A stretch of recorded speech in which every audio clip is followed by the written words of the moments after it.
बाकी जो दूसरे कैंडिडेट हैं बीजेपी के परमेश्वर लाल सैनी जी, वो पहले भी मेरे ख्याल से 5,80,000 वोट लेकर गए हैं। अखिलेश यादव भी उनके दुख में शरीक हो रहा है डॉक्टर साहब के, और यह ऐसा लग रहा है जियाउर रहमान भाई को टिकट दे के जाएंगे। जी उनका मुद्दा यही है, हिंदू मुस्लिम करना। बीजेपी का मुद्दा, मेन मुद्दा यही है। समीकरण ऐसे हैं कि इस बार जो है संभल सीट सिर्फ जियाउर रहमान ही निकाल सकते हैं। ईवीएम भी हटनी चाहिए और इंशाल्लाह जनता जो इंडिया गठबंधन के साथ है। चुनाव का आप नतीजे देख चुके हैं यहाँ के, ये बीजेपी के फेवर में जा रहे हैं या किसी और के फेवर में जा रहे हैं, लेकिन सपा की जो सीट है सेफ वो सिर्फ बर्क साहब के हाथ में है, इस परिवार में सेफ है। ये ईवीएम जरूर हटना चाहिए। ईवीएम जो है उनकी एक मुख्य चीज़ है।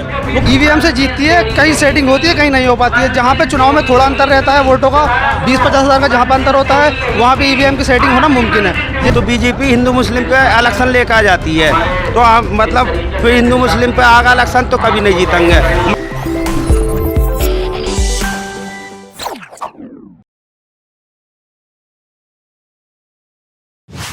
नमस्कार, मैं हूं प्रमोद सम्राट और आप देख रहे हैं द कंटाप। दोस्तों, आज हम संभल ज़िले में मौजूद हैं और संभल ज़िले में डॉक्टर बर्क साहब का इंतकाल हो गया है। उसके बाद संभल ज़िले की जो जनता है वो एक तरह से खामोश हो चुकी है। और आज संभल ज़िले में जो डॉक्टर साहब की फैमिली के लोग आश्वासन देने के लिए अखिलेश यादव जी यहाँ तशरीफ़ लाए हैं संभल में। तो हम संभल की जनता साथ मौजूद, तो हम वार्तालाप करेंगे जनता से कि आखिरकार क्या उनकी आशाएं रहेंगी उनके वंशज जियाउर रहमान साहब से या फिर अखिलेश यादव से। आपका?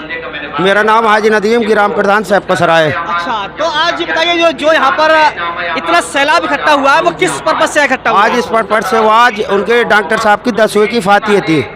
हाँ, उनकी फातियों में शरीक हुए सब। हाँ। और इस पर्पज से आए सब, यहाँ जन सैलाब आ गया पूरे मतलब संभल सीट का। हाँ। कुंदर की बिलारी और असमोली चंदोसी हर जगह से आदमी आए हुए हैं यहाँ। हाँ। लाखों आदमी आए हुए हैं इस वक्त यहाँ। तो अखिलेश यादव जी भी आप यहाँ पर आए हुए हैं, तो वो किस पर्पज से यहाँ पर आ रहे हैं? अखिलेश यादव भी उनके दुख में शरीक हो रहा है डॉक्टर साहब के, हाँ। और यह ऐसा लग रहा है जियाउर रहमान भाई को टिकट दे के जाएंगे। अच्छा, जियाउर रहमान वैसे तो विधायक भी है यहाँ के, जी, जी। तो उनको टिकट क्या मतलब वार्तालाप क्यों चल रहा है, टिकट क्यों चाहिए उनको? अब मतलब ऐसा कैंडिडेट कोई नहीं है इस बार। जियाउर रहमान भाई बेचारे बन गए हैं। पूरा जनसैलाब हमारा 100 के 100% मुस्लिम ही चाह रहा है जियाउर रहमान भाई को टिकट होना चाहिए और उन्हें टिकट मिलना चाहिए, फिर इंशाल्लाह सीट जीत जाएगी। चुनावी समीकरण ऐसे हैं कि इस बार जो है संभल सीट सिर्फ जियाउर रहमान ही निकाल सकते हैं। वो असल में ऐसा था जैसे पहले इनके दादा मोहतरम जनाब डॉक्टर शफीक साहब जिन्होंने पहले सीट निकाल कर दी है यहाँ से। जाहिर सी बात है अभी जो है पब्लिक की जो है संतमतना उनके साथ है। इसके अलावा बाकी जो दूसरे कैंडिडेट हैं बीजेपी के परमेश्वर लाल सैनी जी, वो पहले भी मेरे ख्याल से 5,80,000 वोट लेकर गए हैं। इस बार उनके साथ भी थोड़ी जनता और जुड़ गई है। जाहिर है यहाँ पर कोई कैंडिडेट ऐसा नहीं है कोई और जाके संभल की सीट निकाल सके। किसी के अंदर भी इस टाइम जो है ताकत नहीं है, क्योंकि हमारे जो पहले जो है अभी चुनाव का आप नतीजे देख चुके हैं यहाँ के, ये बीजेपी के फेवर में जा रहे हैं या किसी और के फेवर में जा रहे हैं, लेकिन सपा की जो सीट है सेफ वो सिर्फ बर्क साहब के हाथ में है, इस परिवार में सेफ है। बाकी आपने पहले नतीजे देख, बीजेपी कभी नहीं आएगी आप संभल में? बीजेपी सर ये तो नहीं कह सकते हम डेफिनेटली कि नहीं आएगी, लेकिन जहाँ पे जो चुनाव के समीकरण है ना, जब तक जियाउर रहमान साहब हैं या बर्क साहब हैं या और सारे कार्यकर्ता हैं, ये तब मिलकर साथ रहेंगे तो बीजेपी का यहाँ पर आना बहुत मुश्किल है। 5 लाख से एक बार आई थी, लेकिन उस बार आपको देख चुका है पहले आई थी, कुल 5,000 वोटों से आ रहे थे डॉक्टर साहब। लेकिन 5,000 उसमें आप धांधली कह सकते हैं या कुछ भी कह सकते हैं, उसको हम क्लियर तो नहीं है वो बात, लेकिन आप कह सकते हैं कि धांधलीबाजी होकर हराया गया था, लेकिन 5,000 का। अच्छा, बीजेपी पे लगातार ये आरोप आता है कि बीजेपी हमेशा जीतती है, ईवीएम जीतती है, तो ये लगता है कि वास्तव ये बीजेपी जीतती है हमेशा ईवीएम से?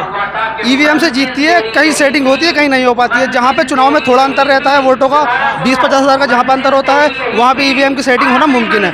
ये चीज़ आप और न्यूज़ चैनल पे और काफ़ी चीज़ डेमो दे चुके हैं इसके लोग, तो जाहिर है कि जहाँ पे 10-20 हज़ार या 5,000 का फ़र्क है, वहाँ पे ईवीएम में सेटिंग करके धांधलीबाजी की जा सकती है आसानी से। वो अब जहाँ 5,000, 8,000, 9,000, 20,000 इतना फ़र्क है, वहाँ पे ईवीएम की धांधली होगी और वहीं पे जो है बीजेपी दिखाई देगी। जहाँ 50,000 से ज़्यादा, 1 लाख से ज़्यादा फ़र्क पहुँचेगा तो वहाँ पे जाहिर सी बात है। अभी आपने देखा हसनपुर में जब ये चुनाव हुए थे, नगर पालिका के चुनाव हुए थे, वहाँ पे हसनपुर की सीट कैसा रह गई थी? 8,000 वोटों से जो कैंडिडेट थे समाजवादी पार्टी के, वो आगे चल रहे थे। यहाँ के सारे बीजेपी के कार्यकर्ता सारे वहाँ पहुँचे, बीजेपी के कार्यकर्ता जीते थे। वहाँ पे जाने के बाद मालूम हुआ कि जो क्लियर किया गया वो बीजेपी के कौन थे कैंडिडेट, क्या नाम था उनका, नाम मुझे याद नहीं है, उनको जिताया गया था। तो हालांकि जहाँ थोड़ा फ़र्क होता है, थोड़ा मर्ज होता है, वहाँ पे हो जाता है। क्या लगता है वास्तव में जो बीजेपी पर आरोप लग रहे हैं कि ईवीएम हटाओ, तो ईवीएम हटनी चाहिए नहीं हटनी चाहिए वैसे? ईवीएम भी हटनी चाहिए और इंशाल्लाह आपकी जनता जो इंडिया गठबंधन के साथ है, आपके और बहन मायावती आ जाती हैं इसमें, तो अल्लाह ने चाहा तो 60 सीटें यूपी में ले लेगी इंडिया गठबंधन। आप 60 सीटों की बात कर रहे हैं कि ले लेंगे, लेकिन उधर योगी जी बोल रहे हैं कि 80 का सीटें बीजेपी को जाएंगी इस बार। बिल्कुल गलत बात है। अगर बहन मायावती आ जाती हैं तो 60 सीटें 50 सीटें पक्की, और इनका बिहार से सपाया, आपके बिहार में भी सपाया 50-100, वहाँ भी सपाया, यहाँ भी सपाया, 101 सीटें हारने के लिए चाहिए, तो इतना सपाया है इनका। क्या लगता है आपके लिए कि जिस तरह से बीजेपी की राजनीति चल रही है, लोग कहते हैं बीजेपी हिंदू मुस्लिम करके बीजेपी जीत रही है हमेशा? जी, उनका मुद्दा यही है, हिंदू मुस्लिम करना। बीजेपी का मुद्दा, मेन मुद्दा यही है। तो 80-20 की होती है ना लड़ाई, इसमें उनका मुद्दा यही आता, 80-20 कर दो और जीत लो, यही मुद्दा होता है उनका। ये मुद्दा रहता है उनका जी, हमेशा। और मेन मुद्दा यह है कि ईवीएम जरूर हटना चाहिए। ईवीएम जो है उनकी एक मुख्य चीज़ है, मुख्य हथियार बन चुका है। आपने नाम सुना होगा तौकीर रजा का, जो बरेली के मौलवी हैं, मौलाना है, वो कह रहे हैं कि बीजेपी कहीं ऐसा ना हो कि चुनाव से पहले कुछ बड़ा कदम उठाता कि बीजेपी कहीं ना किसी को मर बना दे। देखिए, तो मैं नहीं कह सकता, वो तो तौकीर रजा बता सकते हैं आपको, सही बात उन्होंने कहा है, नहीं कहा है, फिर भी एक कुछ होने वाला है, कुछ बड़ा होने वाला है। कुछ बड़ा होने वाला है। हाँ। क्या बड़ा होने वाला है वैसे? देखो, आप लोग बेहतर जानते हैं, बड़ा होने जा रही है। जानते हैं। हाँ। मैं कह रहा हूँ जब चुनाव नज़दीक आ जाता है तो बीजेपी हिंदू मुस्लिम पे इलेक्शन लेकर आ जाती है, तो हम मतलब फिर हिंदू मुस्लिम पे आगा इलेक्शन तो कभी नहीं जीतेंगे। मगर आपके हिंदू भाई भी बहुत खिलाफ हैं, 80-50% हिंदू भाई खिलाफ है बीजेपी हटाने के लिए। महंगाई, बेरोजगारी, बहुत परेशान है हिंदू भाई भी। तो इंशाल्लाह हिंदू मुस्लिम एक होंगे तो बीजेपी सरकार जब भी भागेगी, अकेले मुसलमानों से न भागनी।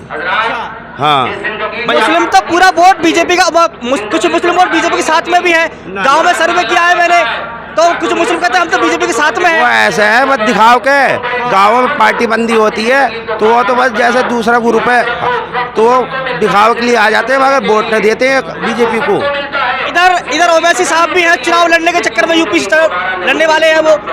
तो क्या लगता है कि अगर वो चुनाव लड़े तो सपा है, कांग्रेस से नुकसान होगा इन पार्टियों के लिए? भाई वैसे साहब को कोई वोट नहीं देगा आपके, कोई वोट नहीं देगा। 5000 वोट पकड़ नहीं पाएंगे वो, किसी भी सीट पे वैसे साहब 5000 वोट पकड़ नहीं पाएंगे। अब मुस्लिम सारे लोग जान गए हैं क्या करना है क्या नहीं करना है, कहाँ पर। और उनका कैंडिडेट हमारे जवाहर रहमान भाई को टिकट मिलता और उनका कैंडिडेट संभल में खड़ा होगा तो वो कोई मतलब खड़ा होने की किसी की ताकत नहीं है, कोई टिकट न लेना वैसे साहब। अरे भाई ओवैसी तो मुस्लिमों के रहनुमा है, वह बीजेपी का एजेंट है, रहनुमा बीजेपी के हैं। बिल्कुल बीजेपी का एजेंट है। वो तो कसम खाते हैं इस बात की कि मैं बीजेपी का एजेंट नहीं अरे हूँ। कसम खाने से क्या हो रही हम है? इस बात को नहीं कर सकते, जो आदमी कसम खा लिया बीजेपी का एजेंट है, कौन है हम नहीं कर सकते।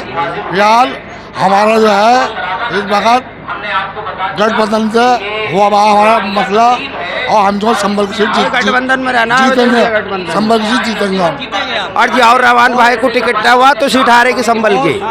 और संभल से मुसलमानों के अलावा कोई और कोई खड़ा होगा वो नहीं जीतेगा। जीतेगा नहीं। नहीं।